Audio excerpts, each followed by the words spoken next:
Hi friends, welcome to my channel Abhi Anvi tutorial. In this tutorial, we'll see some of the questions I got in 2020 ISTQB Foundation level exam. Recently, I appeared for the exam and I cleared the exam. So I want to share my views and questions in this tutorial so that it will be useful to you. Let's see the questions. The first question is, how many regression cycles testing is performed? So generally regression cycles testing is depends on time and budget. So as long as you have time and budget available, you can do the regression testing. So the correct answer is C. Let's go to the next question. Component testing is a test type or test level or test technique or test strategy. So if you see the test types, we have test types: functional test, non-functional test, white box test, and acceptance test. But if you see the test levels, we have component test, integration test, system test, and acceptance test. So the correct answer is B, test level. C, test technique is white box test technique, boundary value test technique, and all. So test strategy, it is a different approach to the testing. So the correct answer is test level B. So the third question is, which of the following is not related to component testing? So see the word not, don't confuse with the question, read carefully. Which of the following is not related to component testing? So three of them are related to component testing and one is not related to component testing. So that we have to find out. So stubs and simulators, it is related to component testing. Test for module and classes, yeah, it tests the modules and classes, so that is also correct. Checks interface and interactions, so this is not related to component testing, this is related to integration testing. And D is unit testing. Yes, component testing is called unit testing. So out of 4, C is wrong. So the correct answer is C. So here we come with some interesting problem analytical calculations regarding equivalent partitions. So let's see the question. Consider the following equivalent partitions: less than or equal to -100, greater than -100 and less than 100, greater than or equal to 100 and less than 1000, and greater than or equal to 1000. So the question is, which of the inputs given covers all equivalent classes? So there are 4 inputs given in the answers. So each input should lie in one equivalent class so that it will cover all equivalent classes. So let's see the answer. So how to do these questions? Whenever this equivalent partitions question is given, try to write the boundaries. So list out all boundaries clearly so that you can easily find out the answer. So here in the different color I have put the solution. I have written the boundary values, ranges for each equivalent classes. So for example, less than or equal to -100. So it is from -infinity to -102, -101 and -100. So it is from right to left, -100 to -infinity.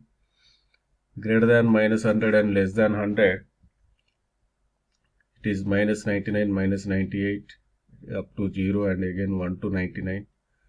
Greater than or equal to 100 and less than 1000, it is 100, 101 up to 998 and 999. Greater than or equal to 1000, it is 1000, 1001, 1002, like that. It goes up to infinity.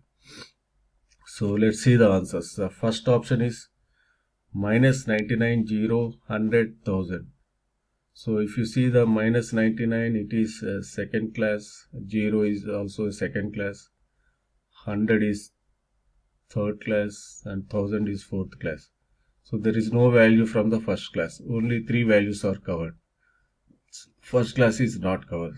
So the A is not the correct answer. Let's go to the B. Minus 105. Yes, minus 105 lies in the first class. Minus 100. Minus 100 belongs to second class.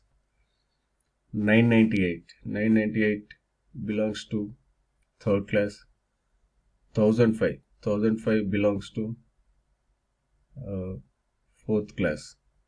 So here also three values covered, and second class is not covered here. So this is also not correct answer. And the third one, minus 102, yeah, it belongs to first class. Minus 98 belongs to second class. 1000 belongs to fourth class. 1001 belongs to fourth class. So here there is no value from the third class. So C also not correct answer. Let's see the fourth one. Minus 101, yes, it belongs to first class. 0, it belongs to second class. 999, yes, it belongs to third class. 1000, yes, it belongs to fourth class. So all values covered in the fourth class, fourth answer. So the correct answer is D. Let's go to the next question. What is the benefit of informal review? So what is the benefit of informal review? So no metrics, low cost, kickoff meeting or individual preparation not required. So if you see the informal reviews, it is always benefit of low cost. So correct answer is B. Which of the following is a true statement? 100% statement coverage ensues 100% decision coverage. This is wrong. 100% statement coverage ensues 50% decision coverage. This is wrong. 100% decision coverage ensues 100% statement coverage. Yes, this is correct. 50% decision coverage ensues 100% statement coverage. This is wrong. So the correct answer is C. Finally, one more interesting problem here. Here one flowchart is given, one pseudocode is given. So we need to draw the flowchart and find out the answer. So in the ISTQB exam, I suggest you people to practice as many flowcharts as possible because we'll get definitely one or two questions from the flowcharts. So here the question is, if condition A or B, print C and end if.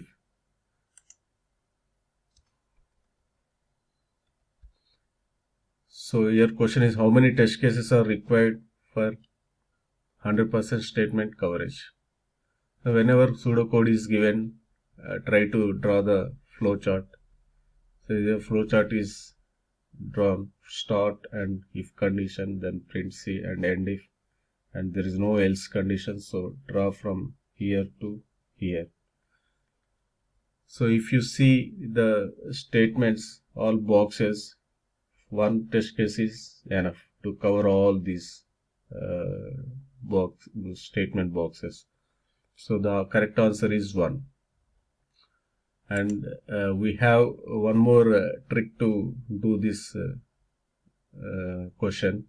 So whenever there are no nested ifs, the number of statements required to 100% number of test cases required to 100% statement coverage is 1. So that is a formula you can remember. When there is no else in the pseudocode, when there are no nested ifs, number of test cases required for 100% statement coverage is 1. So you can remember that trick also. Otherwise, you can draw the flowchart and find out the answer. If you are not remembering the formulas, I suggest you to draw the flowchart and find out the answer. That will be very useful. Let's go to the next question. In a testing, tester has found the bug. What he needs to do next? Inform the developer immediately, inform the manager immediately, try to create it again, don't do anything, write the bug report. So whenever tester finds a bug, he has to try to recreate it. It should be reproducible. Then only the developer can fix it. Otherwise, developer doesn't know how to fix, and there is no basis how it is. If it is not reproducible, then developer or anybody cannot analyze the bug and fix it. The correct answer is C, try to recreate it. So friends, these are the questions from 1 to 8. In next tutorial I will post some more questions. Thank you very much for listening to the sample questions. If you like this video, subscribe my channel Abhi Anvi Tutorials. Thank you very much. Stay tuned.